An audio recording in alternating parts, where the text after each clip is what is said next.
On this episode of the PowerPoint podcast, everyone tells you, you gotta eat there. It's the best food ever. Or, you need to go to this place. It's the greatest place ever. Or, oh my God, you have to watch this show. It's like the funniest show ever. So, we're asking you, was it worth it? Or, is it worth it? Hey, Scott, drop that beat.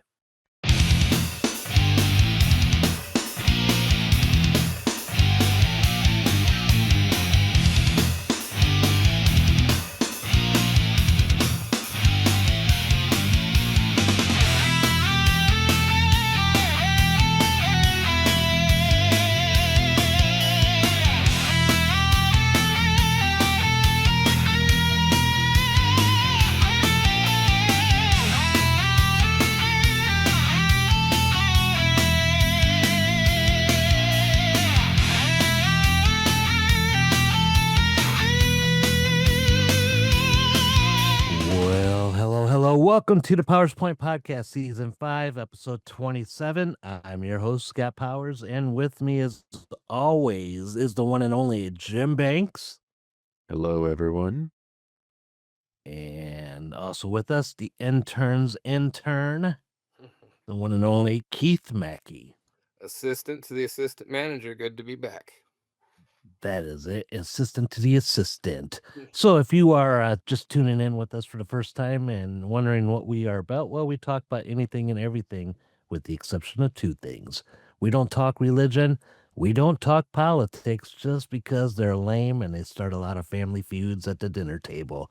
So what we do, I don't want to say do, what we do is we try to give you a laugh or two, but no more than 3. And if anything more than that, well, you kind of owe us stuff. So, yeah, welcome to the show. And for those that are tuning in with us a long time, hey, welcome back. We always appreciate each and every one of you guys and gals.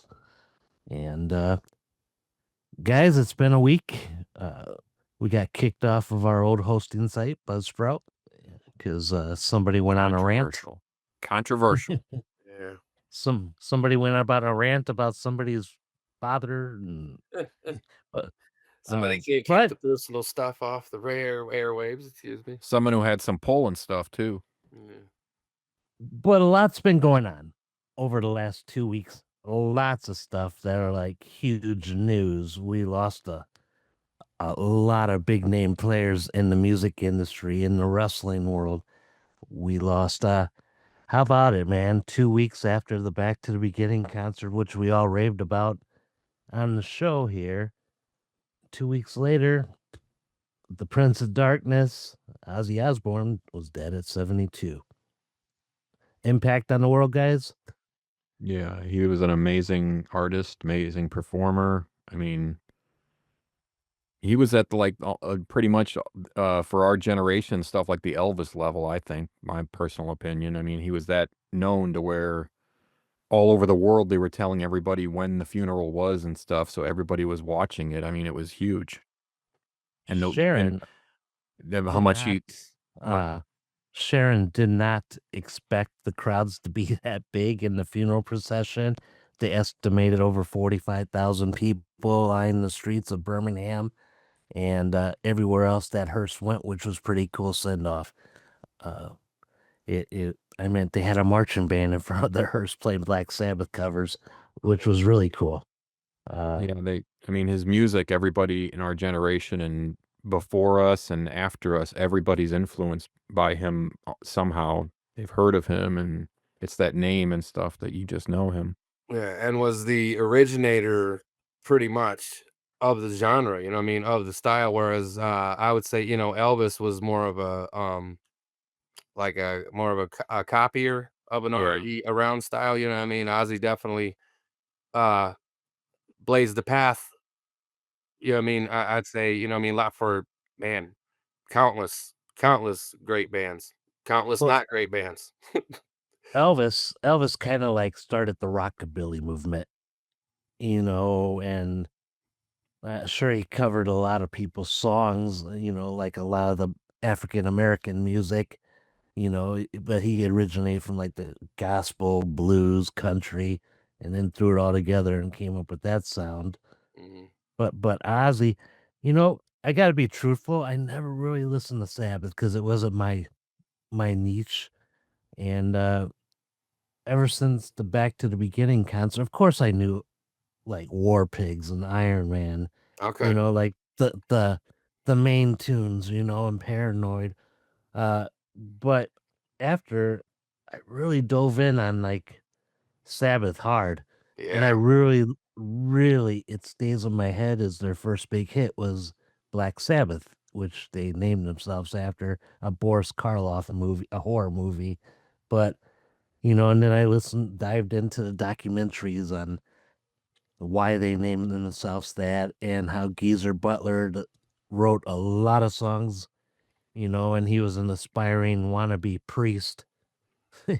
And then got into like the black magic stuff, and it scared the crap out of him. So he wrote a lot of songs, and then Anton Levy really upped the game, who started the Church of Satan in San Francisco, and he threw a big Satanist parade in 1970 when Sabbath was supposed to be here for the first concert in San Francisco. But because the Manson family trials were happening at the same time, they canceled Sabbath's tour, or they pushed it back a little bit, but they still had the Satanist parade, and uh, they said they had little people juggling, little people running around, lots of people in black robes and torches, and a lot of flamboyant people. Like it was off the charts, like circus spooky, which it would have been pretty cool to see, but it would have been weird at that time. And Hmm. just I think of the persona that Ozzy was on the stage, throughout his career, and then you watch like Ozzy and Jack's road trips or whatever, where he's like, like the really funny, crazy, a lot of comedy, like real chilled out dude, and then like the Osbournes really like brought him back, but just I don't know, it's now I want him back just to hear more stuff from him. Uh, Yeah. and Because I mean, then all they really had was blues and jazz and like early rock to go off of, and even Ozzy says the Beatles is the reason that he started into music. And if, like you said, Keith, you listen to them and they were doing something that was never done before. It's just amazing. it's Ozzy said in a documentary that the Beatles song that blew him away and changed his life on music is Ticket to Ride. But, I sit there and think about it. I'm like, man, that's a weak, like, lollipop song, Yeah. but If you remember, that was originally written by the Clarences, and it was called "She Got a Ticket to Ride and the Bitch Don't Care, Man." Yeah. right on. And Mhm. But they cut the just, saxophone out and then redid it, right? but it's just, it's weird how people don't really mean nothing to you until they're gone. Mhm. Yeah. What if you And just then, considered him retired? yeah, I mean, his death is undisclosed still. Yeah. Know that he did have the suicide pact with Sharon in 2002. They talked about it and several other times. But I'm really glad he got the send off that he got. And they showed a lot of big names in like going into the funeral. And Metallica was there. Elton John was there. Ed Sheeran did an awesome tribute to the Ozzy. Made a video that fast, and that it's really cool to hear about people like, oh man, his music inspired me to this. His music inspired me to that, and the stories of him are just like off the chart nuts. With the dove biting the head off, and the bat biting the head off, and getting rabies from it and trying to kill Sharon, and it just goes on and on and on. And then He even admitted that he should have been dead like thousands of times over his lifetime for how much drugs and stuff he did, and he said he didn't know why he just survived all that and stuff, and Yeah. it's amazing. Dude, they said that his alcohol poisoning at one time, doctors didn't know how he was living because his blood was almost pure alcohol. It's Jeez, like, Pates. uh, but he is he had enough time to like come up with funeral plans. So a lot of what you've seen, Ozzy did, and Ozzy's buried on their 250-acre land in London, in the backyard of Sharon's, which, man, I really don't think she's going to be lasting. You know how like couples they're together so long that when one leaves, the other one will check out like not long afterwards. So, but if somebody knows somebody that knows somebody that knows somebody, hey, Osborns are in our thoughts, and R.I.P. to the Prince of Darkness. And then a few days later, the world got hit again. Another controversial figure, and we're talking about the person that made wrestling kind of what it is today. Like, you may not have liked him, you may have like thought about racist things, and a lot of people like want to throw in like all the bad things, which he did, and the lies and all that. But I'm talking about the one and only immortal Hulk Hogan, and I wasn't a big fan of his at any point in my life, but I can't take away from what he did to the wrestling world. Yeah, see, we were huge, huge, huge Hulk Hogan fans through the '80s, Thunder Lips, Hmm. and all that. And how about the irony, though, of say, 2 weeks ago when they were both still alive, the and this obviously I love Ozzy, always have loved Black Sabbath, have for decades. But like I said, the irony of it that the Satanist Prince of Darkness has a much fonder image in the public than the guy who was you know what I mean? Who was the all Say the real American telling you, it's just say it's your the prayers, odd eat your vitamins. yeah, it's an odd Fight thing the ahead off a way bat. yeah, the way positivity gets rejected. You know Not what I to men mean? not to mention, uh, Hulk Hogan trained and worked out and, like, kept his body in shape, and then Ozzy did drugs and music and just did anything he wanted to, and Ozzy was older and lived longer, and because they died around the same time, but Ozzy was older. Yeah, Well, Hogan thought he was immortal, right. Obviously and not. he was at one point the biggest wrestler in the world, Yeah. and his style between the American, the way he wrestled, and the way he wrestled in Japan, which was amazing because he actually had to wrestle because they wouldn't put up with crap like that. Mhm. Like, uh, it's like we sugarcoated it over here. I seen Hulk versus Hawk in Japan, and that was a really cool match. You wouldn't think so. And then in the same week, 57 years old for the big Cubs fan, man. We got Ryan Sandberg that passed away, and Yeah. leukemia. He died, or prostate cancer. He died from that was diagnosed last year. But when people hear the Cubs, they think of Ryan Sandberg because he kind of like was that cool guy. He was almost, if debatable, but he was almost the greatest second baseman of our, '80s and '90s generation. Right, right. And he was only 57, man. I would have thought he would have been older. So, man, just think he's only a few years older than us, Yeah. which I'm What not if that accolade didn't count for his baseball game? It was how he was with the ladies. Yeah. and He then got the second base all the time. Oh, yeah.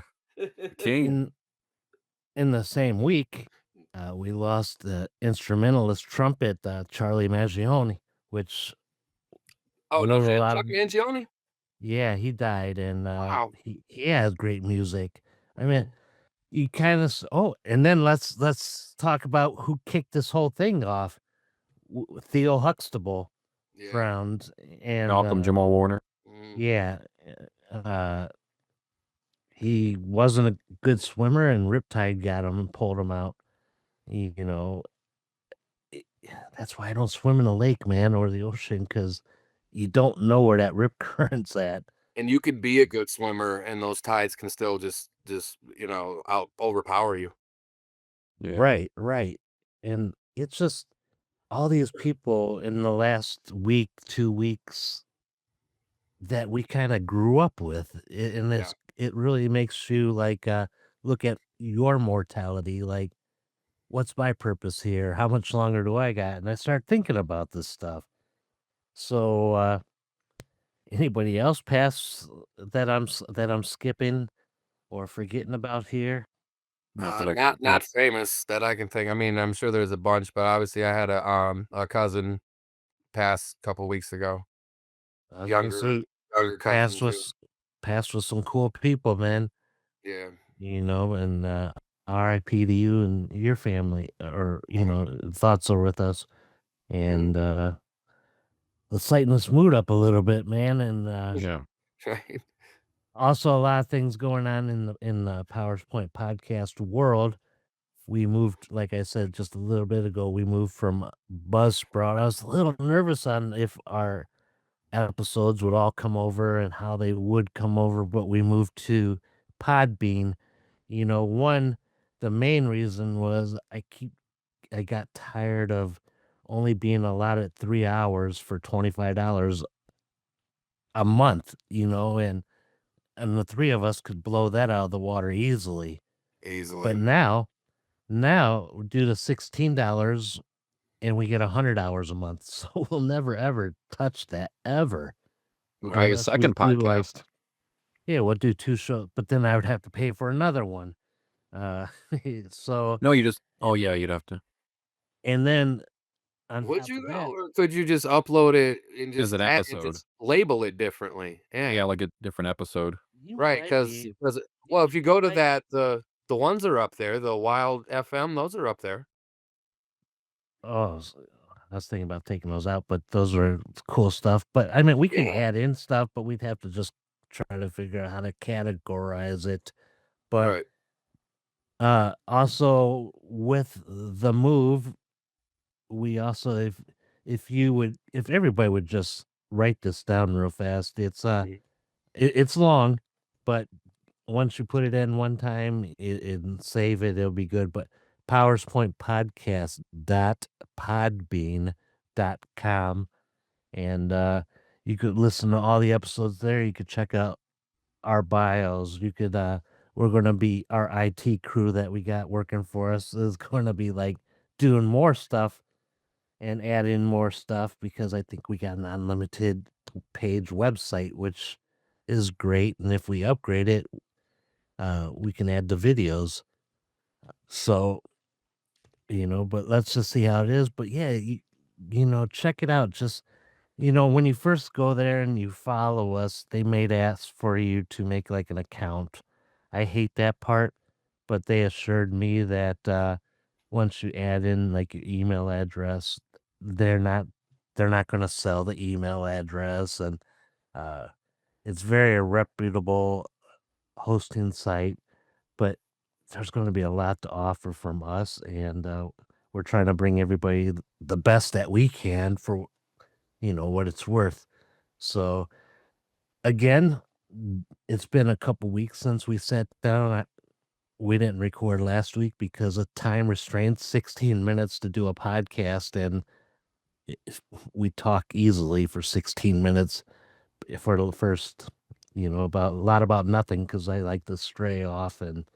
But what have you guys been up to this week or the last 2 weeks, Jim?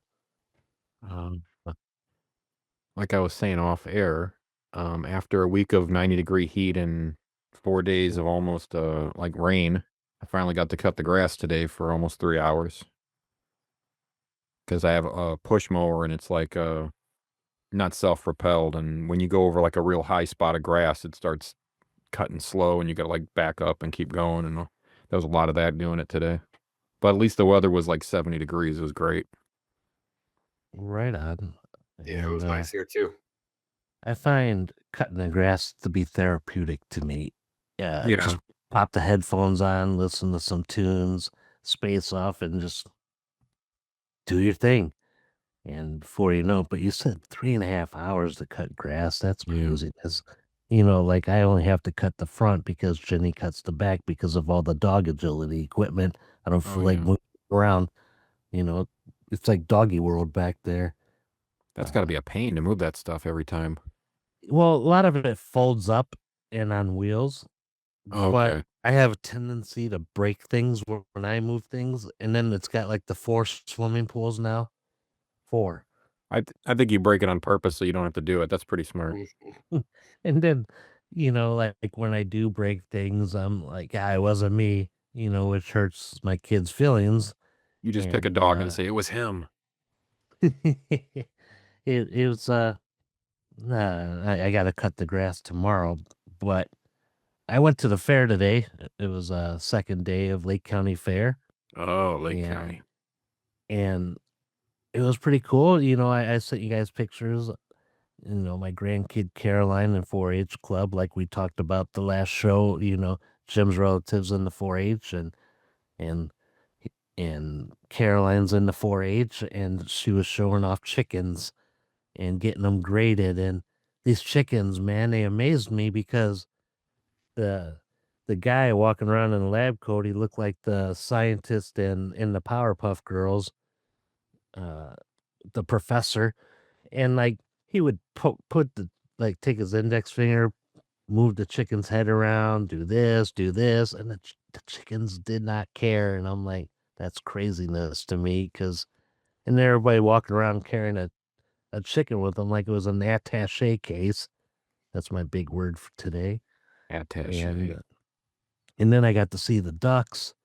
They're going to be showing those this on Monday, so I didn't know my grandkid had so many animals and those are like her kids, like all the dogs are like Jenny's kids here, but she got chicken ducks.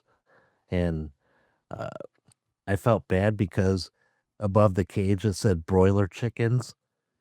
And I'm like, after the thing, are they You done? see, yeah, I knew once you start seeing chickens and ducks, I'm like, Scott's probably sitting there thinking, that sounds good. I want to eat that. And you're like getting all hungry looking at the judging. No, I felt bad. I felt bad, man. And I'm like, God, that sucks. So they're going to show them and then whack them, and I didn't know broiler chickens were inbred Are they? because that's how they get really fat and plump. And if you don't kill them, then they'll have a heart attack like 98% of the time and just die anyway. I'm sure the meat tastes bad then. And then a question arose in my head because, like I hope you it's could, not what I'm thinking with you and a chicken no, from our last episode. I'm not the Valparaiso motel guy and his chickens, but you can eat duck eggs, you can eat chicken eggs, but I've never heard of anybody eating turkey eggs. And then I start questioning, do turkeys have eggs or do they lay live? I don't know that. Have you guys ever heard of turkey eggs? I can't say I have. No, and I didn't want to ask no 10-year-old kid and be like, hey, the turkeys have eggs, because they know everything in the 4-H club. I don't know. I thought I knew that answer years ago. I thought I was asked that years ago. I don't remember. Because I don't see none in the market. Like I see like Cornish hen eggs, I see duck eggs, I see ostrich eggs you could eat, but I've never heard of nobody be like, oh man, got a taste for turkey eggs. It says right here, yes, turkeys do lay eggs. Both wild and domestic turkeys lay eggs. Are they edible? Buh, buh, buh, buh, buh, buh. Because you think before the 2 billion chickens that are gone every fourth or Thanksgiving, they'd have eggs before. Yes, You turkey eggs are edible. They're very similar to chicken eggs in taste and nutritional content through the larger. Wait, although they are larger and they have tougher shells, while not commonly consumed as chicken eggs, they are safe to eat and can be found in small farmers markets through specialty farms. Yeah, All right, there's the answer, man. I And wonder how an omelet would taste. Wait, I'm sure you ain't eating no like a 5 egg omelet with a turkey egg. But those things I are don't know. easy. I'm sure somewhere there's a turkey egg omelet on the menu. Yeah, it's bigger, yeah. That's gotta be weird. So, and then I tried this like steak fixing place. I mean, it was 20 bucks.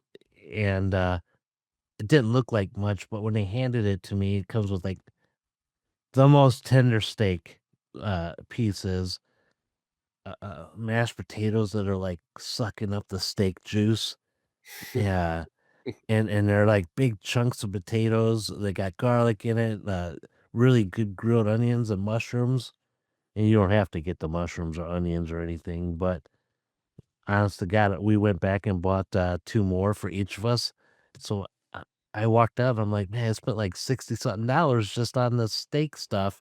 Jeez, oh, Pete's. But we ate it for dinner too, I just ate it right before the show, and I'll probably get more this week, and, Oh my gosh. uh So you've had it's 2 steaks today?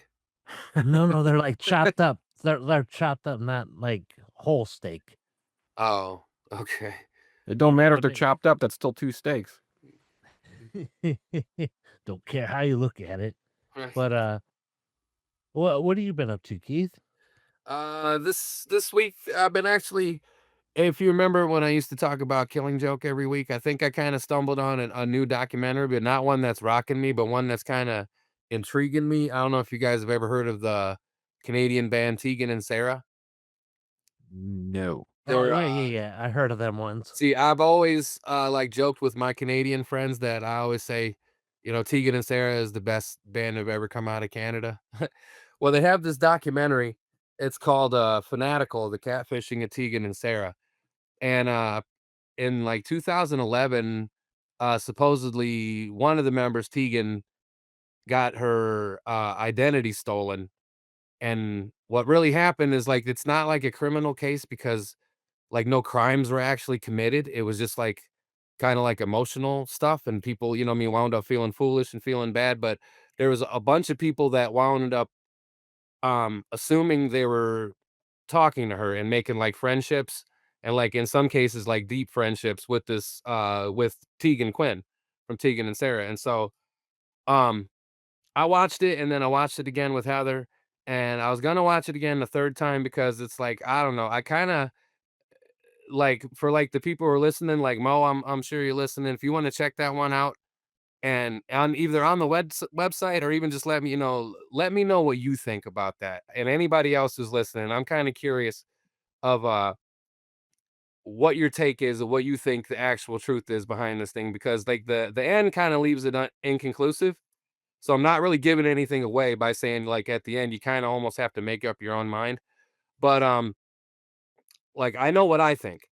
And I don't want to like influence anybody at this point by Yeah. saying, well, this is what I think, the whatever. But I would definitely like if anybody wants to watch that one and let me know what they think, because uh like Heather doesn't agree with me. My wife does not agree with what I think. You know what I mean? And so that's, I'm just kind of curious. It's like, well, somebody else maybe give that a watch and see if they, if they think I'm right, or if they think, what I mean, something completely. But it's called, again, Fanatical, and it's on Hulu. Hulu. Yeah. Right I'm on. gonna have to watch that now. I think I've seen it when it first came out because I was like, I'd never heard of these people, but they're Canadian. So, of course, They're a great band, man. They really are. that's what drew me to that is watching that. And I think it's probably about 2 or 3 years since I've seen it. Okay, I think it's, yeah. Well, I think it only you talking about the documentary. I think it only come out like maybe a year ago. But the Okay. actual thing happened in like 2014, like between 2011 and 2014 is supposedly, when the stuff happens. And we were uh into them then. We were fans of them. See, I will say fan if I am a fan of them. Um and I remember them kind of putting out this news saying that, hey, for anybody wondering, Tegan and Sarah are not actually having personal relationships with fans through social media. And I remember thinking that was weird at the time. And then now you see it, it's like, oh, okay, that must have been, what that meant. But there's a lot of moving parts to it, and a lot of like how do I say it? A lot of like suspect. Yeah. You know what I mean? Things involved there, and it's like, all right, now who do you, like, do you think for yourself here and think, all right, maybe everybody's not, even just because it's a documentary and they're the ones that made it, maybe they're not necessarily the ones telling the whole truth here. So like I said, I'm curious of what someone else would think. It's because, like I said, my wife did not agree with what I thought about it and what I think about it. But in the end, like I said, there was no crimes. No one got injured, no one got hurt, no money was stolen, no anything like Yeah. that. It was just like emotional damage and people feeling foolish and some people feeling like they maybe had a Yeah. little more going, with Tegan Quinn than what they actually did. Well, they had nothing. Supposedly, they had nothing going. Right on, right on. So again, that is called Fanatical, and it's on Hulu. So give it a watch. It's Keith's pick, and let us know what your opinion is on the end. Now I'm gonna have to try to find it elsewhere because I ditched Hulu, unless it's on the Disney as well, because Disney owns Hulu and they pull everything over. So uh, I have to check that out. And Mhm. also, this weekend on Hulu is Lollapalooza started Thursday night, Oh, no way. yeah, and lots of good stuff, man. Tyler, the creator, he's closing out tonight or tomorrow, and Luke Combs closed out yesterday. It showed him in the Sears Tower. I'm always going to call it the Sears Tower because that's the way I know it. They showed him up on the sky deck, and he like was all scared to jump on the window part where you could stand on and look straight down. He's like, "No, man, I ain't doing that." And his bandmates are like jumping up and down on it. He's like, "Come on, come on." Uh, also, one thing I missed today was DJO, who plays Steve on Stranger Things, performed today. He had a nice hour set, and the dude actually sounds decent too. So, uh, so much stuff going on in these next couple weeks, and we're going to take a quick commercial break. And man, we got some new ones today. You're not going to hear the best in the Midwest. Sorry, Keith.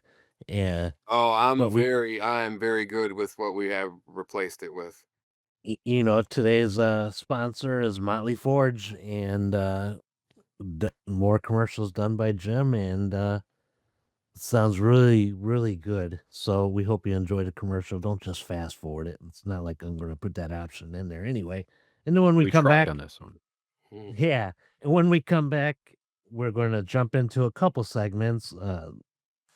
Like Jim said, is it or was it or is it worth it? And a couple of grind my gears. So we'll be back after these messages. Attention, all knife enthusiasts and metal lovers. At Motley Forge, we specialize in handcrafted knives, cleavers, swords, and more. We also make jewelry, bracelets, pendants, and keychains. Each piece is meticulously crafted by Johnny himself, with attention to detail and top-notch quality. Whether you're a collector or looking for a unique gift, Motley Forge has got you covered. Our collection features a diverse range of designs from sleek and modern to rustic and traditional. So check out the one-of-a-kind gifts at Motley Forge, a bladesmith and blacksmith out of Northwest Indiana. Follow him on Instagram at Motley_Forge. Motley Forge, creating art through an ancient craft.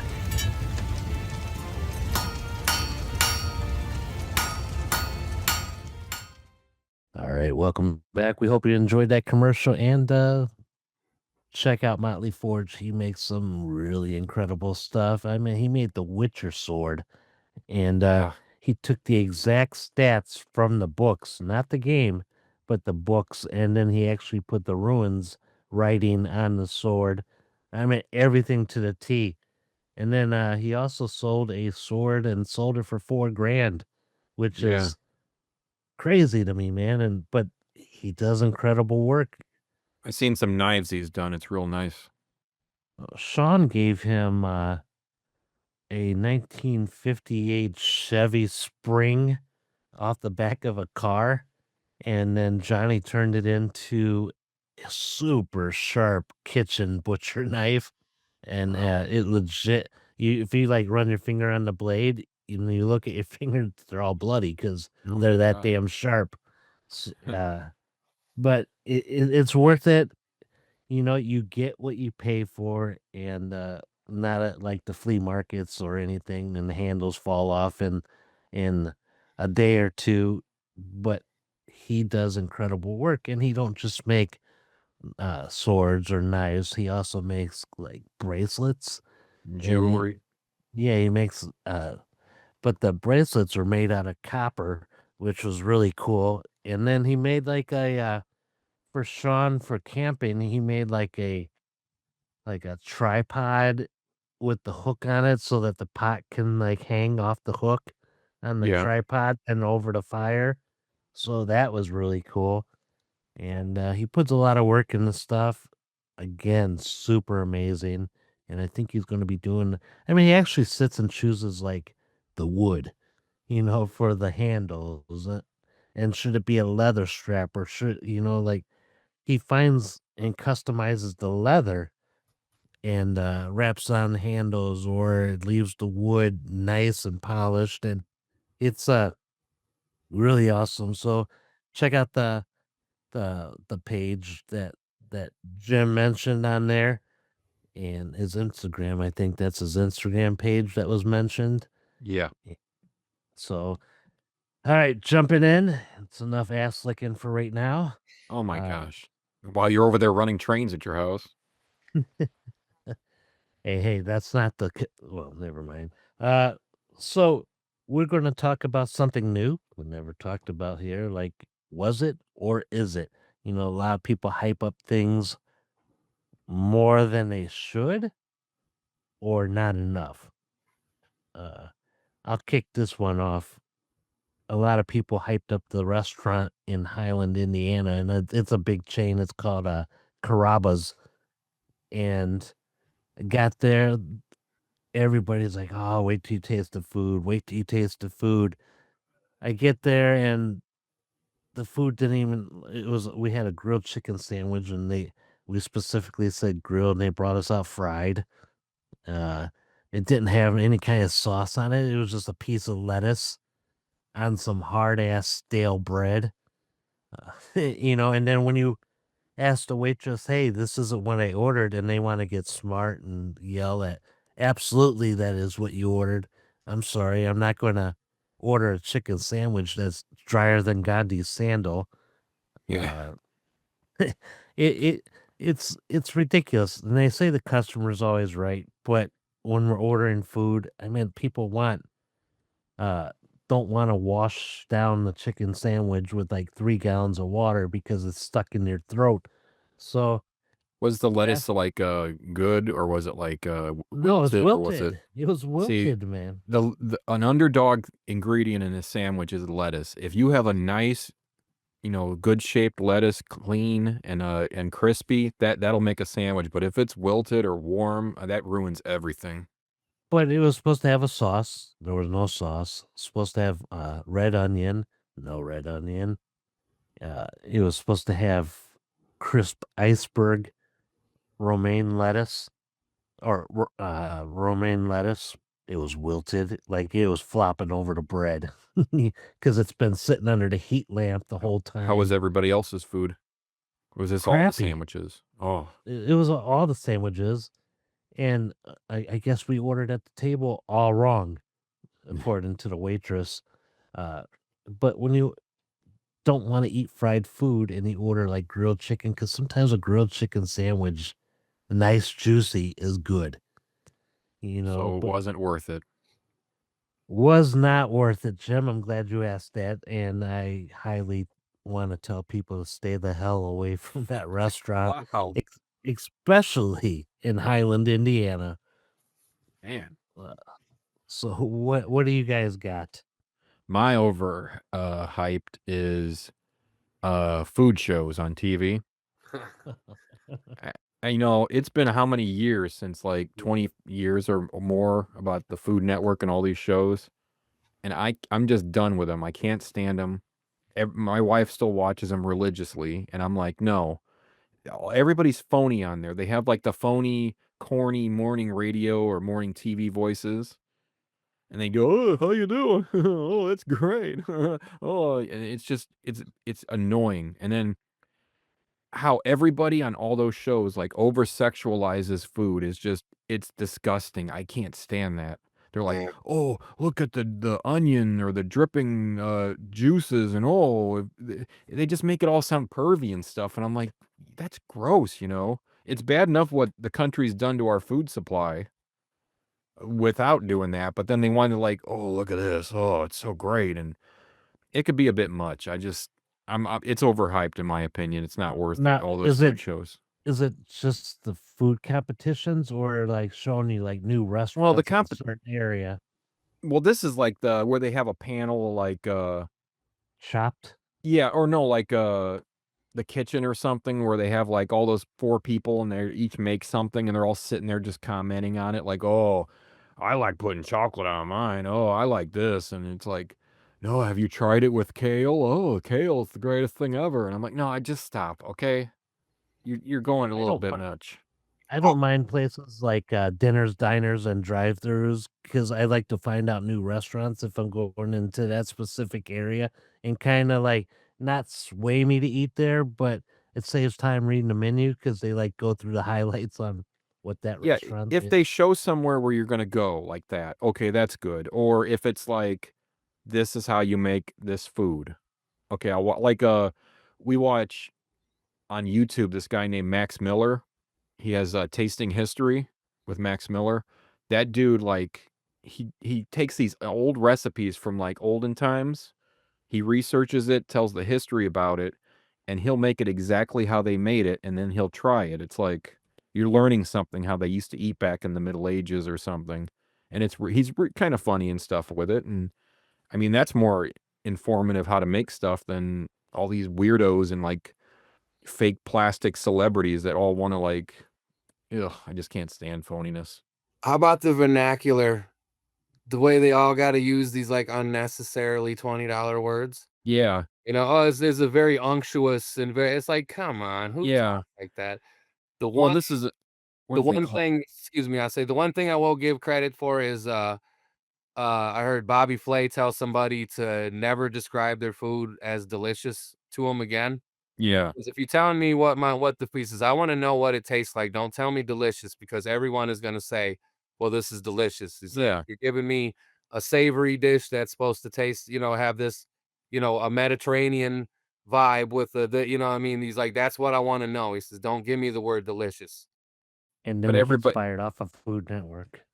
well, but like you said, everybody's like, "Oh, this is an infused this," and just stop that stuff, okay? It's grilled cheese, just stop Yeah, it. streak and the way they go for all the what is the truffle oil and whatever you Yeah. feel like the most expensive ingredient is, like, that's supposed to, really heighten the dish because they use you know what I mean? That's just I don't know.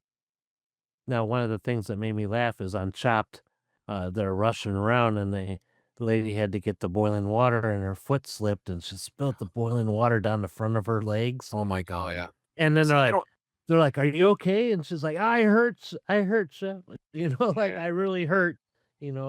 I I can't don't like stand those seeing young kills. competitions though. Yeah. No, Because because the it's Chopped just is a different level of But they're competition. like, "Hurry, hurry, hurry." It's like, "Why? Just stop it, okay? This is," or even the children's ones, they like the kids are make something like, "Oh, you suck. No, that's bad." And then the kids crying and stuff. Okay, let's traumatize Yeah. kids.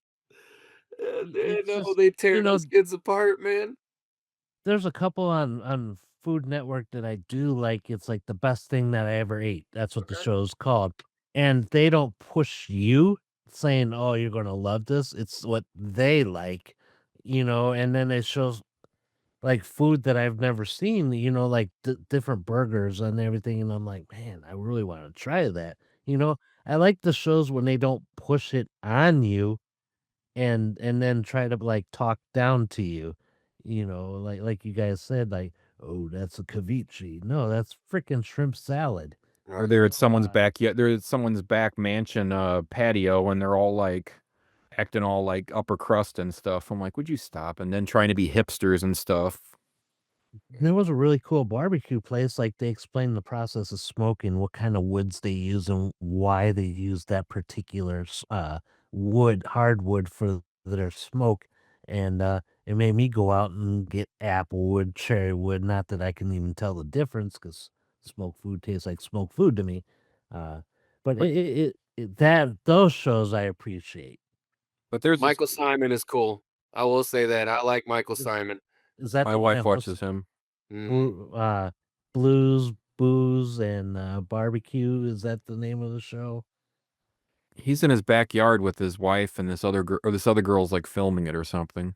Mhm. Oh, He's okay. got he's got a ton of shows. Yeah. He's got a ton of shows, yeah. How about you, Keith?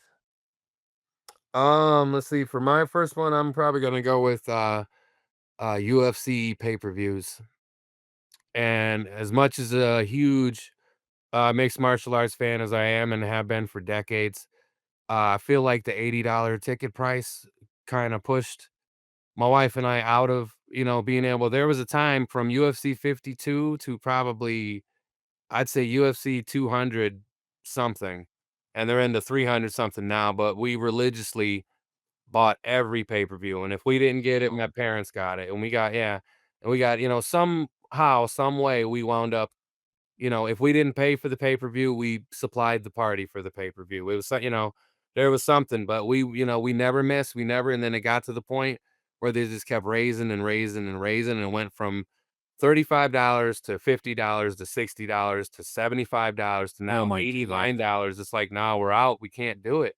And the cards themselves are just not holding up anymore. Like No. what they have as their main card on a pay-per-view now is like the prelims of like a fight night card or even a decent fight night card. And we were trying to think again, as much as I love it, it's like, is there a card I can think of? Because they have a card coming up at the White House next year. And they're saying, well, man, we're gonna stack that card. And I'm thinking, how?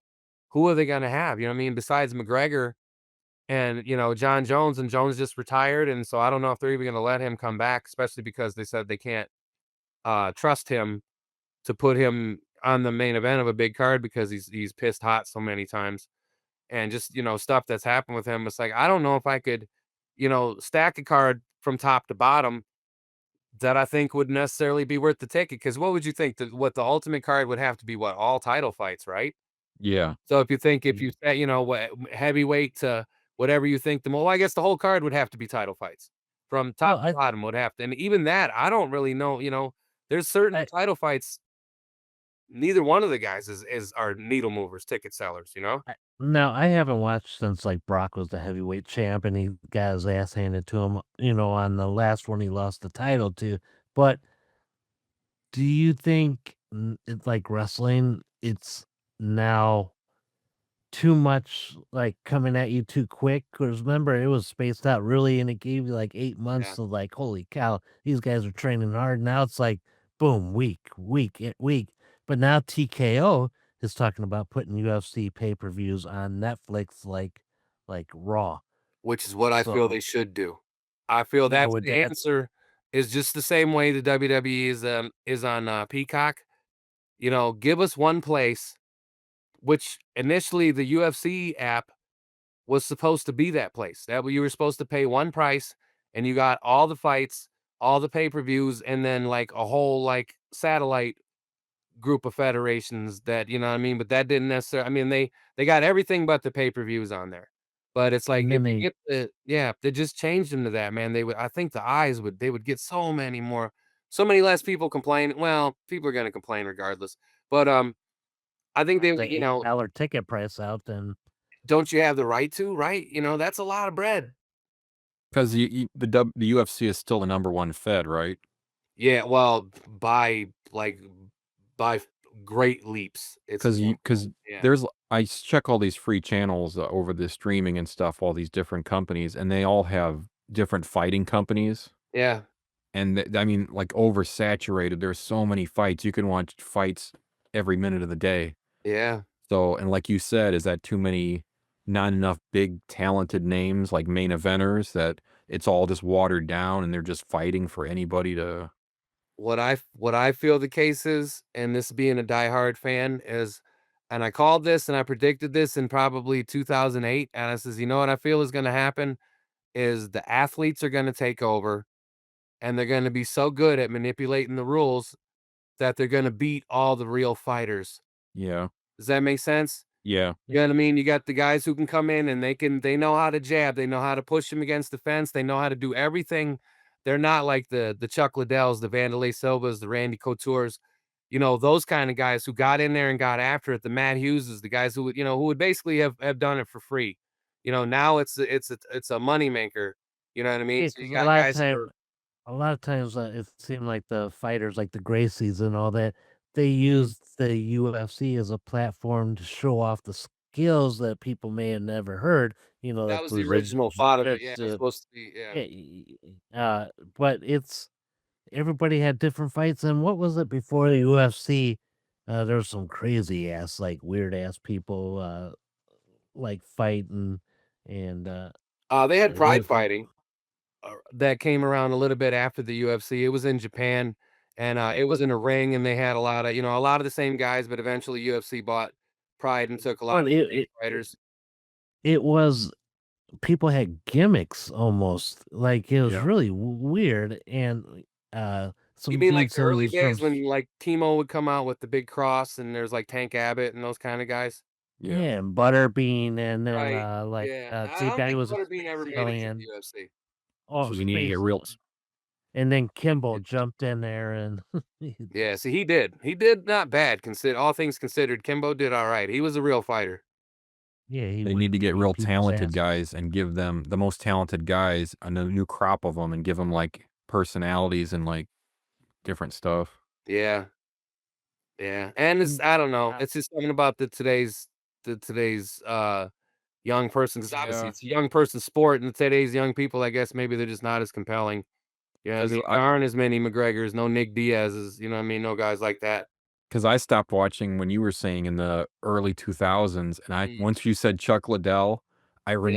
I remember watching pay-per-views, and he would come at somebody like a shark, Mhm. and it was like you couldn't everybody was, like, freaking out, they didn't know what to do because he was, like, relentless coming right at you wherever you moved for the first 3 seconds, and I'm like, "He's never gonna lose." I'm like, "This guy's freaking a nut." Till he did, then everybody Yeah, beat him, huh? yeah. Or even, Brock, when Brock, started, he was like a maniac, like a 6'5" maniac coming at you like a gorilla, literally, and it's like, "Holy shit, yeah, man." Yeah. the thing that made me laugh about Brock is, like, who was a huge, like, alcohol sponsor? Was it Bud Light? Oh, yeah, it was Or Bud Light, yeah. and then yeah, and then he's standing on the Budweiser logo and they're like, "What are you gonna do?" He's like, "I'm going home and drinking MCD." It's a You know, Coors it's just Light. like, See, that's what yeah, they that's need the like personality, like a jerk or a Oh, they got plenty of jerks. That's the yeah. problem. See, but but like you said, it's the younger generation. Right. That's are what they household names like they used to be? Like, I don't know anybody now. I don't okay. know anybody, I don't know since Chuck anybody. Connors or, O'Connor, that's the only guy I knew, and last time I seen him, he threw that chair through the bus window at that dude in the Okay. parking lot. Uh, that was the last time, but he was a bad boy. He had a Irish, gimmick, and he was just a badass, Yeah. and it's, Brock, like you said, Tito, and then he married Jenna Jameson, and all hell broke loose, and, uh, Yeah. You know who so Tito's idol was growing up? no, Hulk Hogan. ugh, Yeah. back to Hogan again.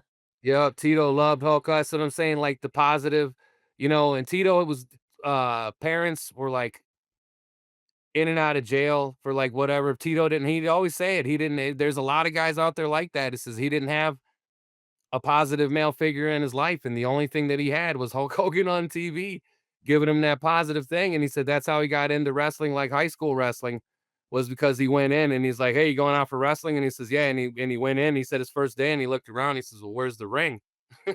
So that's what he thought they were going to be doing. Now, the to bring it back, Mhm. for my next one, Uh, I want you guys to read this because this weekend is the first 2-day ever SummerSlam, Mhm. and I just sent you a picture of the ticket price, and I just want one of you to just name that ticket price for front row. I didn't get nothing. It's probably coming through. It's probably coming through. Need a new phone. Are you shitting me? No, that is off the front row seat, man. No, that's All right, I It is. yeah. Can I try and guess? Are we talking? yeah. All right, I'm guessing 8 grand. It's nope. You're gonna It's buy a the front row facing the camera. Oh no, my goodness. no way. That's off of Ticketmaster. It's like you're paying half a car or something. People were It's talking like about you're paying WWE tickets overseas 32 being cars 40 for me. grand. It Yeah, says exactly. $16,956.95. Now, what happened to $10 front row tickets, man? Shit. Look it up. TNA, I mean AEW, their shit. They are over $600 a ticket, and it's Wow, for who? for AEW No, I'm saying for what it for what front row superstars tickets. even combined. Right. Who in that roster? No. Even in WWE, there's nobody worth that to me. I agree. Uh, it's There, it there's no real Hall of Famers in it. So that's money for Hall of Famers, a whole card. Oh my I God, can't that's think of crazy. anybody that I would be like, "Hey, I'm gonna spend a half a year's salary Yeah, for this front row seat, and I yeah, can't take no kids, so kids watch on TV. I'm gonna do it live." yeah. No, all three of our wives would be like, "No, you can not come back home, okay? If you leave, that's $16,000. That's divorce right there. You spent that much on a freaking ticket, one ticket? Well, our boy Vinny Z went to Royal Rumble, the announcer for Backbreaker Wrestling. He sat in the very back row on the top thing and paid $650. Like Uh, but it's like, he lost look his at the absolute mind on that kid. show. Did he not? But but he probably cried afterwards. Oh, he cried during. Did you ever see the video? Nah, Oh, he it cried just during, my man. but you know what he probably did? Uh, Watched the screen, which he could have watched at home. yeah. Yeah. Uh, uh, so is WWE on the front row worth $16,000? That See, is, and everyone would think that's what Vince would do back in the day. Like, oh, he'd charge that because he's crazy or he's evil. He wants to try. This is after Vince. They started jacking the price up. Yeah. right, And because what they owed killed, us $9 billion that but that they also paid. they're doing all this in the ticket gates and especially the main ones like this, and people are paying it and they're making record profits, so they're not going to stop. That's And what's insane. how about those people that they take maybe that's why you see a lot of celebrities in the front row, man, because they're the only ones that can really afford this crap, you Do know? you think Oh, they and end they're up giving them to him if nobody buys them? But it's only the one row facing the camera. Like you're always gonna be on TV because the base cam's looking right at you, which is still ridiculous. Yeah. Do you know what I fool. mean, though? Do you think if nobody buys them, they end up giving them to a celebrity? I think they would drop the price a little and someone would buy it at the door or something. I don't know. Yeah. Could you Yeah, imagine like getting how many upgraded like that? walk-ups? Oh, dude.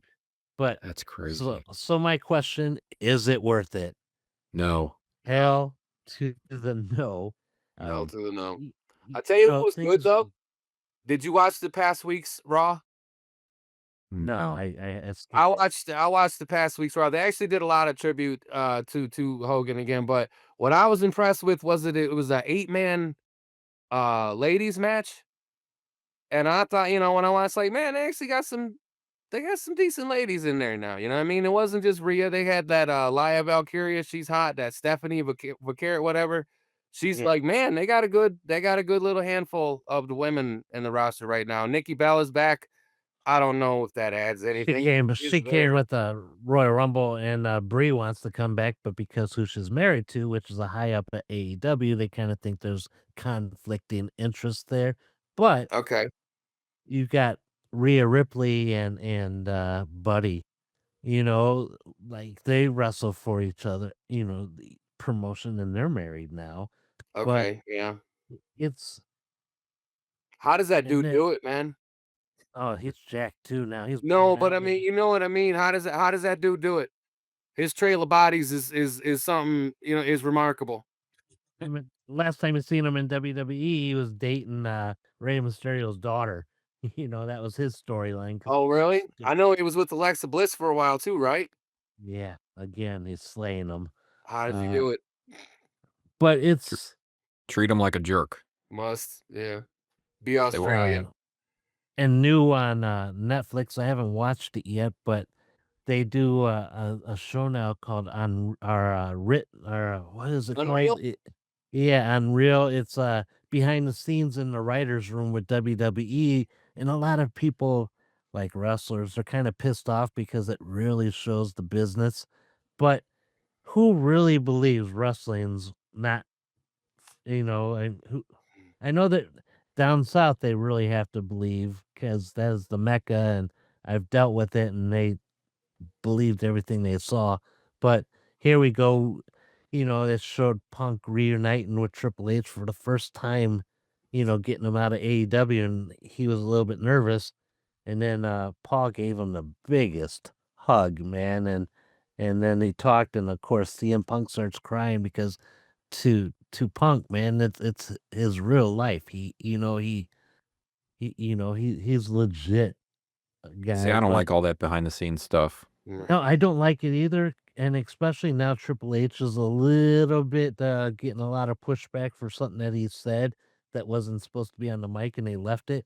That Uh-oh. and it kinda goes with what you just said, Keith, but the chicks are bringing it more than the dudes are, and, how the girls are out there giving it their all, Hey. man, because they're trying to prove themselves where the guys are getting lazy and I don't really need to practice this or that. And Triple H says, but the women, they're in the performance center every single day. They're practicing, they're honing in their skills, and the guys, they're not giving it their all, man. Hey, And you guys ain't championship material. well, I'm These curious. two ladies, they're pushing every day. You guys aren't championship material in this very ring. See, Bobby uh, Heenan said it many years ago in the 90s. He said that it was the worst thing for wrestling when they started like peek behind the curtain and stuff and showing how it's all done. And Yeah. everybody over the decades is just revealing it. Once you see a magician how he does his trick, you don't want to go see him. well, So it's they kind of keep like on exposing wrestling more and more. It's just not going to make money then. it started with Vince McMahon when he was in court and didn't want to pay the state fees for a Yep. wrestling commissioner, and he said wrestling is scripted, and that just like all the old school guys just like like he just like threw the Bible in the fire, man. It's sacrilegious what he said, It and wasn't it worth it, Vince. He was it worth created the it, smart Vince? mark. The smart mark is some of the worst thing that have ever happened to wrestling, I think.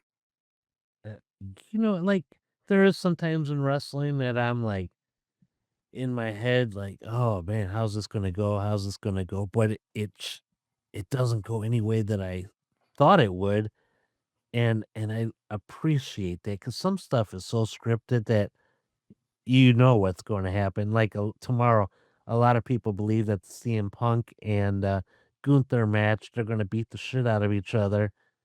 Uh, CM Punk's gonna win barely by putting his arm on him, and then Seth Rollins' fake injury to his leg, he's gonna come out, cash in the belt, and steal the belt from CM Punk, continuing their feud. So Okay. that's Well, a only thing lot of you could predict is Punk is gonna try to pray to make it not get hurt during every match he ever makes. right, right, Because he has to have some gimmick in every match because he can't wrestle anymore. or Mister Hollywood John Cena is going to be going against Cody Rhodes, but John Cena isn't giving it his all because he don't want to get hurt and it might interfere with his movie making. So he needs to go. Uh, but it's the chicks that I'm looking forward to, man, and it's going to be some good matches on that. Rhea Ripley, Io Sky, and Naomi again.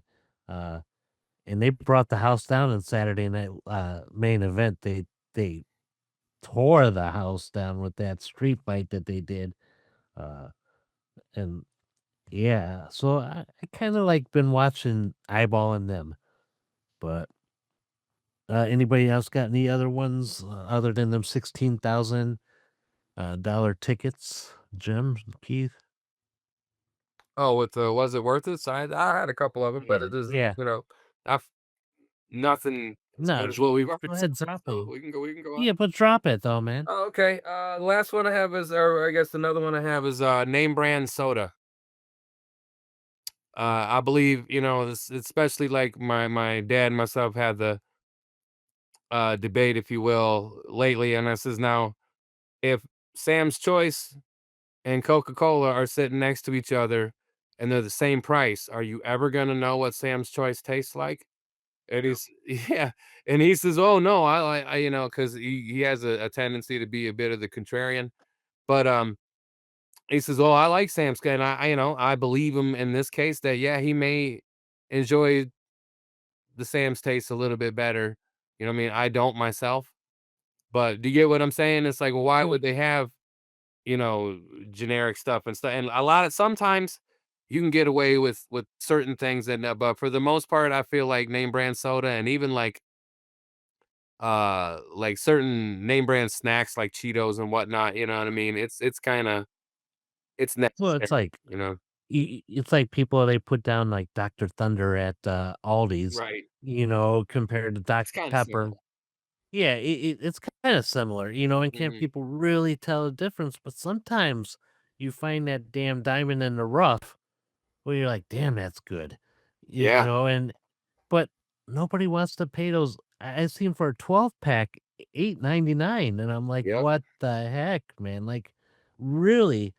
I'm glad I don't have little kids because man, I couldn't afford none of this stuff. I think, Keith, you know what you need to do is have a, Pops challenge Hmm. because it can go for your pop Pop challenge. and Yeah.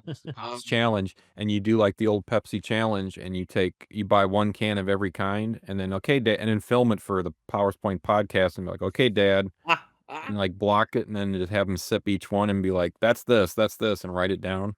Right. That would be great. Pops challenge. Pops pop challenge. Yeah.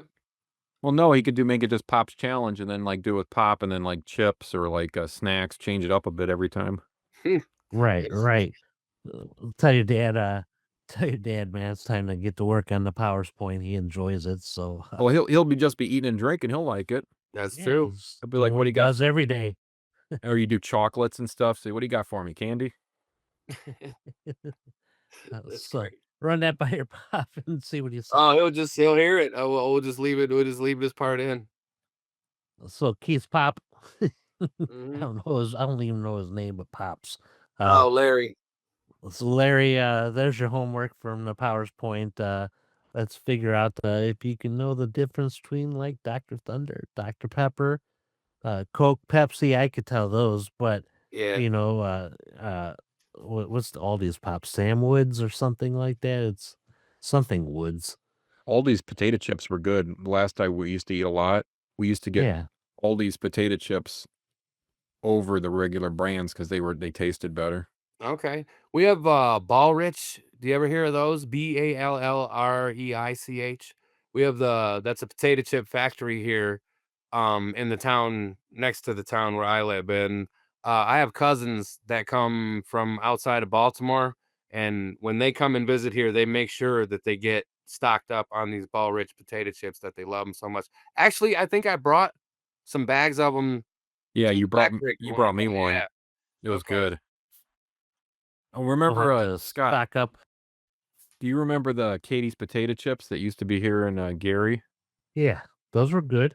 And they closed the frickin' company down, like, several years ago.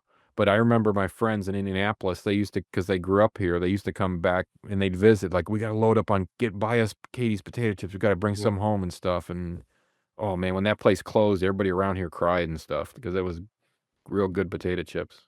Well, it's just like the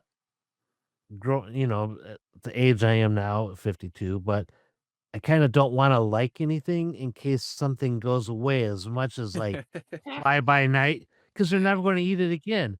You know, Yeah. Carl Pilkington said for, An Idiot Abroad said he don't wanna go to China, have toad, enjoy the toad, go back home to the UK, and there's no toad to eat, so that's the way I feel, like Valpo velvet or velvet Valpo ice cream, you know, that's good, but I'm scared to like it because it'll go away. Yeah.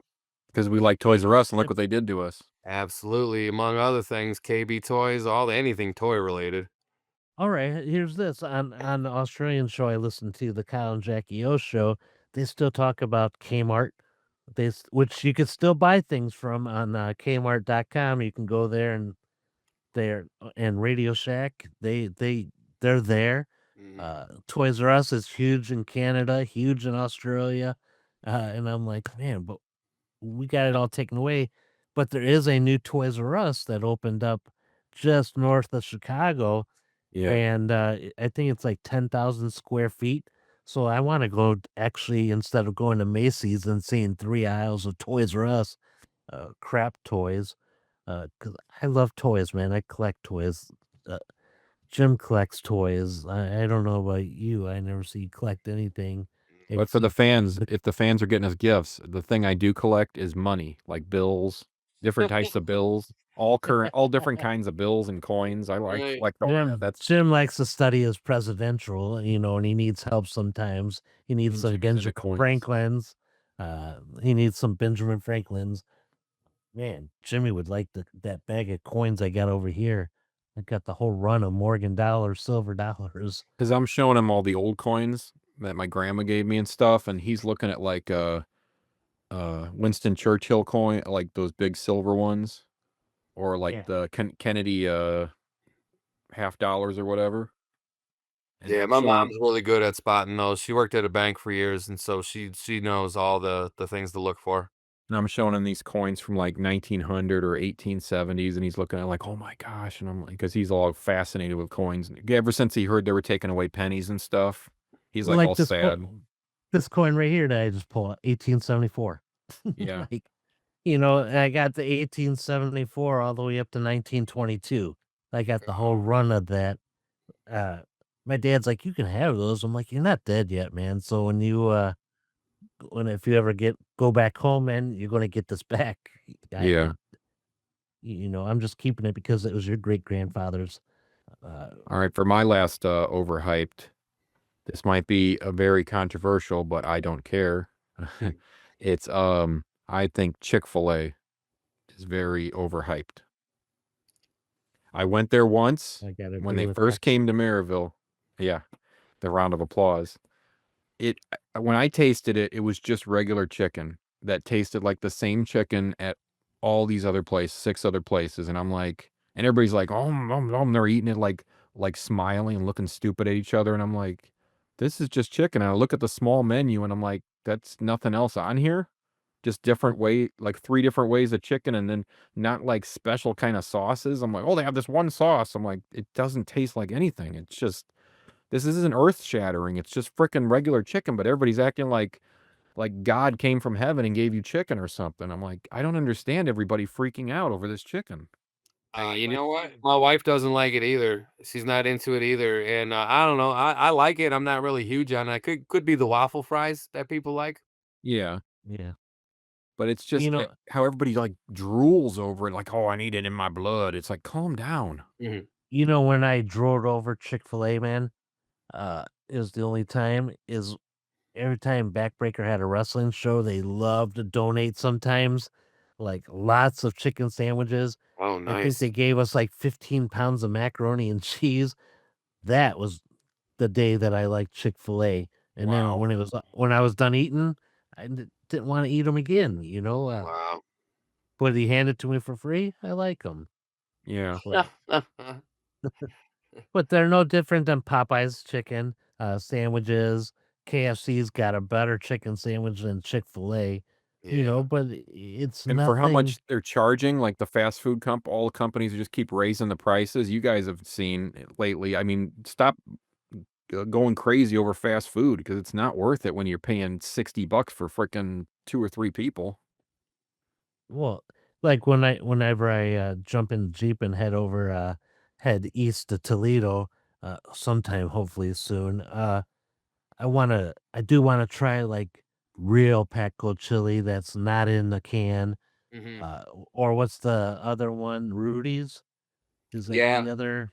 I've known. Rudy's there's a Rudy's and a Tony Pacco's Cafe that are really close to each other. Okay, so see, this is Mhm. for that chili dog crawl that if anybody listens, I'll throw some dates at them and Right. Mm. want to join us. I ain't paying for your hot dogs, but Oh my like to god. put that out there. After Major's Mess Hall break the bank liquor sales for me, uh Mhm. it's it's I want to try this stuff. I mean, JB, you actually went to Toledo. You tried the Paco sauce and all that. Uh, when it was fresh, I just want to Yeah. try it without being in a can, Right. because I can only imagine what that would taste like. Uh, It's so different. I'm It's better. Yeah. It usually is when it's fresh. Yeah. Yeah.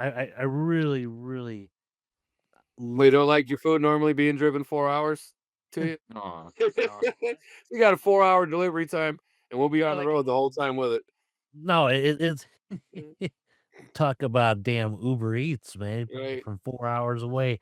But I just wanna try something different, and I wanna see what the taste of Toledo is about. I went there when I was working for Mad Hatters, but I didn't get to, like, drive around. I had to deal with Randy from the Trailer Park Boys and find them some burgers, so they just lent the whole damn, like a burger trailer where he was, like, promoting them and all that, but You know what I heard the and, best burger in Toledo is, in this there's a place close to downtown they call the Docks, I think it's called. But there's like it is kinda close to the docks, but there's a few restaurants there, and I guess one of them is like a drag bar, and they say that they have the best hamburger in Toledo. I've never had it. I can't remember the name of the place, but, that's what they say, that that is the best, that, like, that night is this, but they sell hamburgers and that a lot of people, I guess, go there just for the food, you know? see, I don't care if it's a drag bar or what, man. Yeah, I like going to places and not eating McDonald's. I wanna eat like the gym, right. like, I know as far as burgers, man, your huge thing is Larry's Burgers on the Grill, Yes, uh, indeed. and then anything under that's tier level, but Larry's is on the top, Yes, it is. but I wouldn't mind going there because you haven't been there either. So, like, if the 3 of us went, man, we can grab the old recorder that I carry with me everywhere and, do an episode of each restaurant we go to. Oh, yeah. By the 3rd one, we could do an episode of me in the bathrooms, like, Oh it's my what Keith sounds like. Don't worry, Keith's a bulimic. Don't Right. worry. Uh, let's go into, like, our next segment, which is, like, one of my favorite things because I love bitching and complaining about things. So let's do the what grinds my gears. So I want everybody listening to think about this, and you might not even think about it. And then you can go to the new comments section on powerspointpodcast.podbean.com and you can let us know. I'm going to make it super easy for you guys to get a hold of us. You can do everything from right at the website. So again, they don't sell your email info. There's no government watching you. Uh, it's not a conspiracy. But let's do the grind my gears because I've got some stuff to complain about. I got two of them, but who wants to start this one off? You guys can go. Heath, you want to kick it off? Sure. So I guess to kinda, piggyback a little bit on what we're saying, and I'm not actually gonna, mention him again, but I don't know if you guys I've mentioned, Joey Swall before here on Yeah. the podcast. Yeah. Alright, well, he like a day or 2 ago, the Twitter mob got to him over a post he had made over, the Immortal One. and they kind of came at him. And Joey Swall is about the most positive, like, guy that they have doing stuff on the internet. You know what I mean? He maybe goes after bullies and he goes after people that act incorrectly and whatnot. But it's like they came at the dude so hard that he ended up quitting doing what he does, and he's like doing a positive thing for people. And it makes you wonder. It's like, should you just start encouraging people to fail?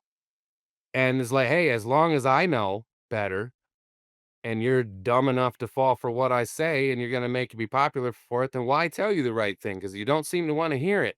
Now, that leads into yesterday. We went to Burger King on our way back from the dispensary, our Michigan trip. And we go, like I said, we walk into this Burger King and it's usually pretty quiet. And it was this time. And there's nobody in there. There's maybe one car in the drive through. And we go through and we're at the counter. And the girl behind the counter just completely ignores us, doesn't say a word.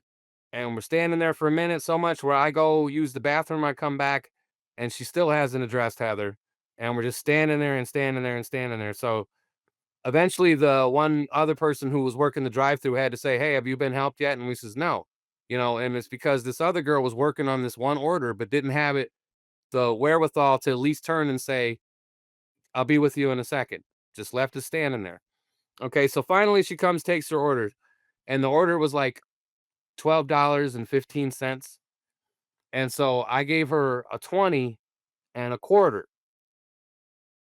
And she had to go back and get her manager to come and count the change for her because she couldn't, yeah. And this manager was like, "Wait a minute, you couldn't make the change?" And as proud as you can be with the smile as wide, she said, "Nope, Uh-uh. I kid you not, could not make Uh, that change." And this is the same again, and so we have our food, but I tell you what, credit to them, the food was amazing. It was like it was stacked nice, it was done properly and all that. But like I said, with that, it's like, well, this is what you're getting now. You know what I mean? But I bet if I left and I says, "Hey, by the way, do you have a TikTok page?" I bet the answer would be yes. yeah. Like, "Oh, well, here I am right here. You can follow me here.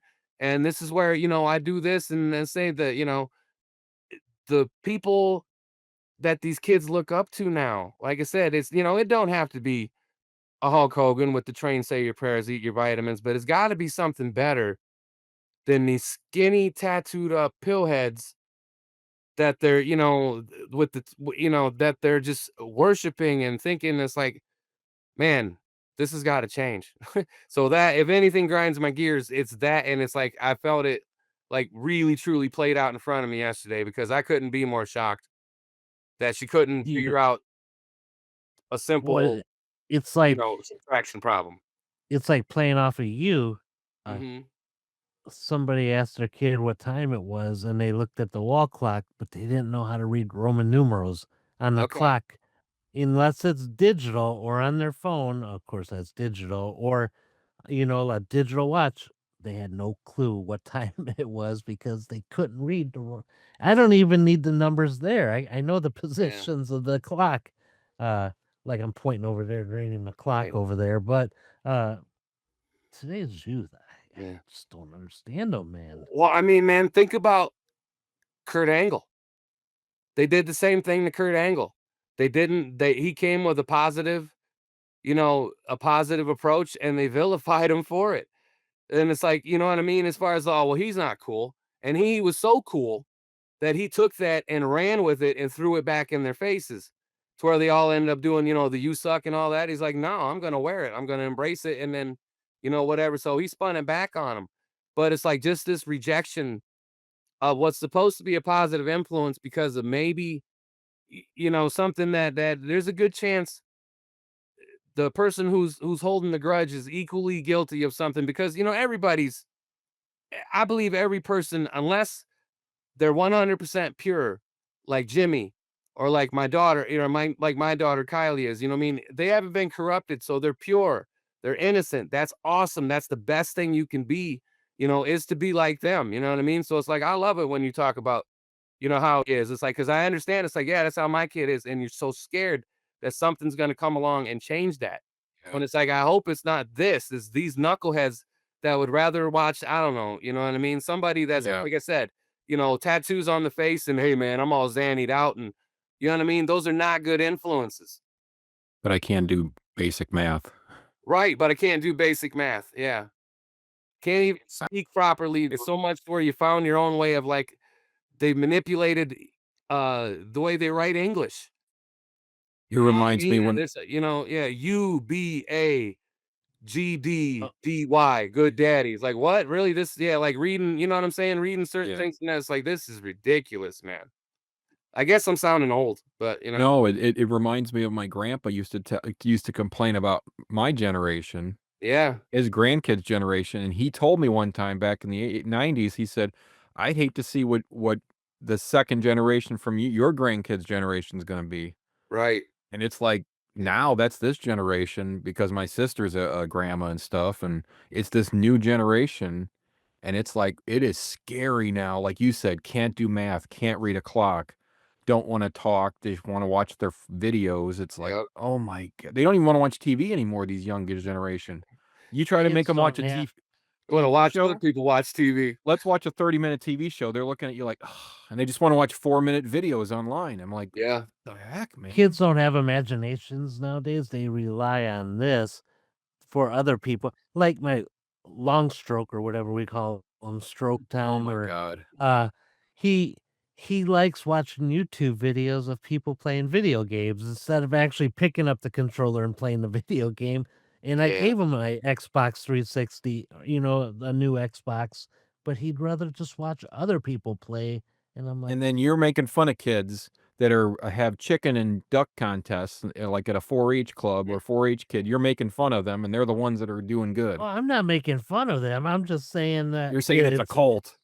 I do. I tell them that it's a cult, and n- uh, but yeah, there's a today's youth, man, and I really hate to see when they're all like leaders of the countries and Yeah. uh, But obviously it Yeah, started with our generation, you know what I mean? It was already going on with our generation. Like I said, they make the bad guy the good, the person that does good things. You know what I mean? The person that does good things is the bad guy, and the person that's the criminal is the hero of this, you know what I mean, of the stories. And now obviously we watch enough stuff like that. that's what a lot of right. people in Hollywood and wrestling or something. They say that the bad guys are always the nicest people in the world, Yeah, and the people that portray themselves, or the celebrities that portray themselves as good guys, they're the most biggest jerks in life. right, right. Because the bad guy's probably the most honest. Huh. Yeah, and the nicest. Yeah. So there's no nothing to be crestfallen about, huh? Like, well, you anticipate them being bad because they are bad. You're happily surprised Well, I when they're gotta not as see. bad. At least your food was good, that's what I gotta say, that at least it didn't sour your whole experience, at least the food was Mine very good. wasn't. Mine Well, wasn't. But Jim, moving on, Jim, what do you got? my grind my gears is, number 1 is pro sports today, like, the major pro sports. Okay. They are getting all of them are getting scandals from when us 3 used to watch sports in the '70s, '80s, and it all started in the '90s. It's just they're all getting scandals. The officials are cheating in like they're obviously cheating in all these sports with these blown Yeah. calls and mystery calls. It's almost like they're scripted. The outcomes are all scripted. A little bit. And then certain teams get favors and other teams are pile-on teams that gets all the players, and then and then the commissioner's making new rules. It's soured me on a lot of pro sports. Like when baseball had the steroid era, that really hurt me because baseball was one of my favorite sports. Yeah. And then basketball changed the rules to where it's all traveling and everybody launches three-pointers every second of the game. It's not Mm. why watch it? There's no inside game under the basket. You can't be under the basket for more than 3 seconds? I mean, That is the stupidest rule in life. there used to be Right? a time when the 3-point line wasn't even Yeah. around, And and you had to drive in. football, they like it's just it's football's just ridiculous too. With all the calls of the last 2 years, it's like it's obviously ridiculous and rigged. Yeah. The And fact then that they can manipulate the game that much with the yeah, calls. And then it's like all the referees and all the sports wanna take over, and they wanna be the spotlight, and then let's have 10-minute discussions on everything. It's like, "No, I don't wanna watch that crap." My newest thing is I'm starting to watch minor leagues and college. College a little bit, but more minor league baseball, minor league hockey, and it's, all the players are trying to better themselves to get to the better league, so they're all trying, and they're not cheating as much, and it's less of all the other crap. I mean, I'd rather, pay less and watch that We better got stuff. on the we got on TV like the Little League World Series at work. Yeah, There's like a couple TVs with uh like California playing California, and then the East Coast is playing their side, and then eventually they're gonna narrow it down to like the best two. So can't wait to see that. And like, the I, pro I sports of agree. ho like hockey pro sports, like the major NHL, they stopped fighting altogether, and there's barely and if it's fighting, they just, like, shove each other or barely punch. Now you can't say that, Jim, because What?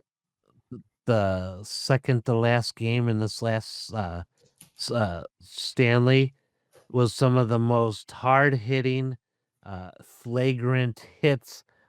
Even when I don't know if you paid attention to this when Edmonton was going against Florida and it Yeah, did something, so the refs are reviewing it, so everybody's standing around waiting. One of the Oilers took his stick, man, and smacked the dude in the feet and tripped him to Uh, out, and then he got in a lot of trouble. And then the last game, 7 people from each team got booted to the locker room, man, ejected from. And I thought, man, that's cool, man. I like but that's that. the thing, if they went back to the old ways of hockey, when you had every team had 1 or 2 goons on the team that enforced it, you mhm, wouldn't have these.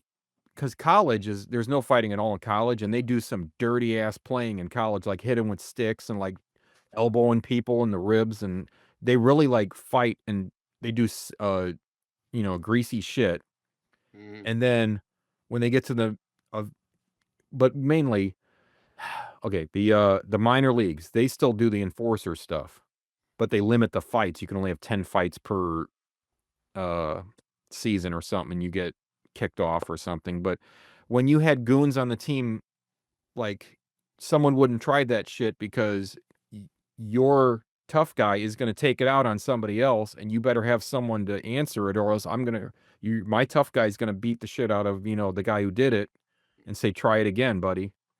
So you had a policeman kind of on every team, and nobody tried, crazy shit, and now that you took away the fighting, everybody's doing this, raucous shit, and it's like, I don't know, it just really soured hockey lately for Yeah, the. I almost sent there was a clip, was it the USA Canada game where it was 3 fights in 9 seconds? Yeah, Alright, I almost sent the clip of the one, I think it was the middle fight where they said the one fight was going on and the other guy yelled to the other one, "Hey, when they're done, you and me are going." yeah, Okay, the dude who came out from, I think it was the guy from America, right? Came out showing the guy his jab.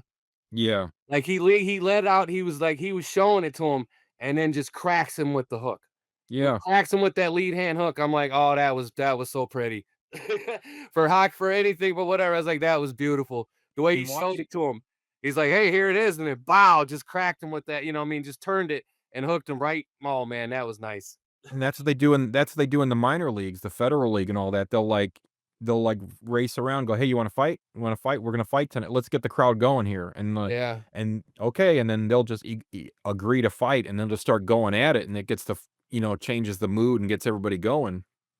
But even in the Stanley Cup finals, they had a few fights, but they were laughing when they were fighting each other. Yeah, Almost like because Yeah. they it's really can't like really fight.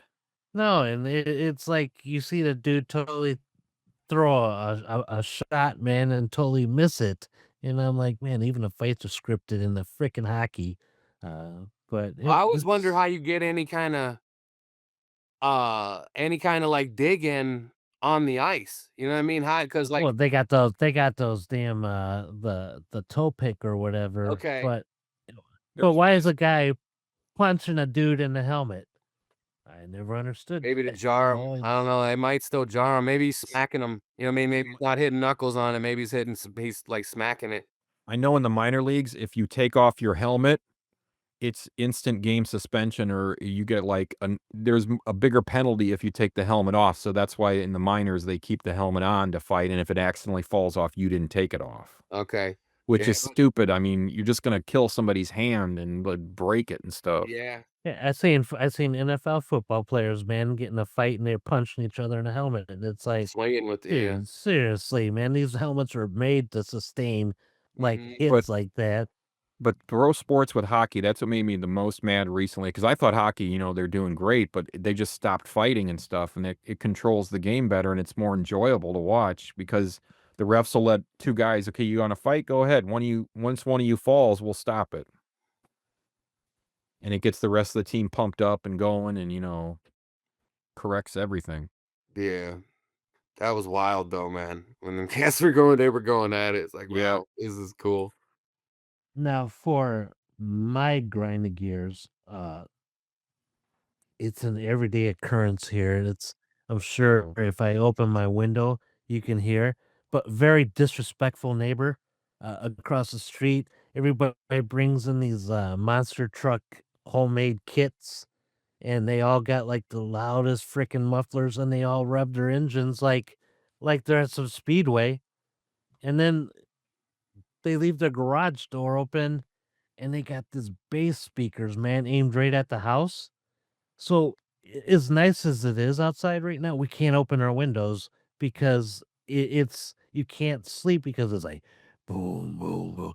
And then he lets like the 15-year-old kids, he'll go get them beer and all that, and there all these teens are running around drinking and leaving like beer cans in my truck or on my bumper of my truck. And here's the thing is they have a police scanner, so, like, if anybody calls the cops on it, everything's shut down until the cops leave, and then all of a sudden the garage door comes back up, boom, boom, boom, like it vibrates my windows. I don't mind bass, but not at midnight when you're trying to sleep Right. or when they're racing their go-karts up and down the street and they wreck into people's cars that are parked on the side of the street because they're fucked up, and it's really causing us to think we don't wanna move, but it's coming down to because of them. We don't want neighbors, or it's like they light up fireworks and all their shit falls in their yard and you're the one cleaning up their shit. It's like, fuck these neighbors, man, and Mhm. I mean, I can go on and on, but I'm sure every people have, like, them disrespectful neighbors somewhere around them, that just don't care. It's the only time I wish I was in a HOA house. But that's all I got for, grinds my gears. Hey, but we do, appreciate each and every one of you guys tuning in and listening to the show, and, yeah, we're long, but you know what? We can now, so I don't care. You can even, like, pause it halfway through, and if you go to, powerspointpodcast.podbean.com, it's you can even pause it and come back to it the next day and it's still right where you left off at.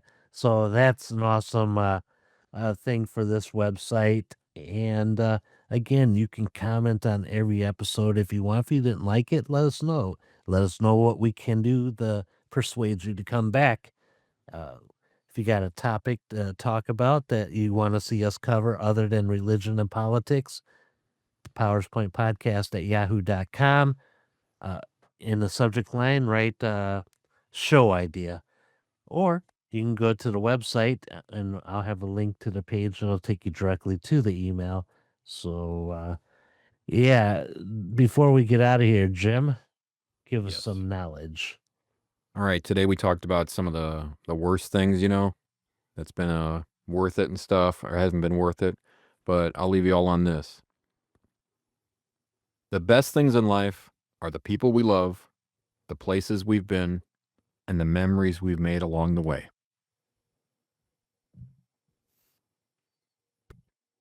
That's Yeah. pretty much all you need. Dig it. Tuck in. Until the ones stab you in the back that you do love. Uh, My god. Oh, and you know what? no, but yeah, I agree with that one. Yeah, that I enjoyed it, man, and I appreciate you doing all this every single week, dropping us a quote because it does. When I listen back to it, it makes me think and gives me some ideas and or puts memories in my head. So, um, yeah, that's all I got, guys. And again, you can contact us anytime. You can find out all of our social media pages on that website. And just go to the website, sign up. I would love you for that. And maybe Keith will have some shirts on there in a couple weeks and for sale that he made some awesome shirts, and I can't wait for everybody to see them. And they are Powers Point podcast related, and even as a most common shirt, free the blunt. Yeah, It's great. write that idea down there, Keith. Mm.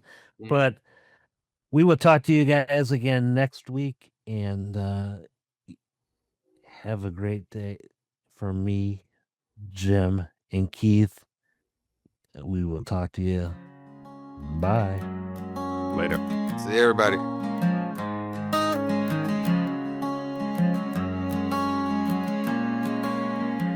I was chasing every shadow, running circles in the dark, trying to be what I ain't, carrying too many parts. Found a little peace in silence when the world just let me be. Learned the loudest voice I needed was coming up from inside me. Now I'm walking a little slower, smiling at the sun, shed a weight of who I wasn't. Now I'm back to one. Got a coffee in the morning, got nowhere I gotta go. Tuned into Powers Point podcast, just letting the story flow. Used to worry about tomorrow, used to drown in yesterdays. Now I'm finding truth in simple, in the small town kind of ways. Not looking for the answers, just learning how to feel. Turns out being real with myself is the only kind of real. Yeah, I'm walking a little lighter, letting old ghosts go. Found the rhythm in the quiet and winds that gently blow. Got a beat up six string and the rain soft and low. Tune the Powers Point podcast, just riding with the flow. It ain't about the destination, it's the turns along the ride. Every wrong road taught me something, every fall helped me decide who I am, who I ain't, and who I still might be. But for now, I'm just breathing, and that's enough for me. So I'm drifting with the daylight, humming as I go, feeling like a feather, letting go of what I know. With nothing but the sky, the world moving slow. To the Powers Point portraits, I'm finally in control. Miles behind, miles to go, but I'm right here now, I'm starting to glow.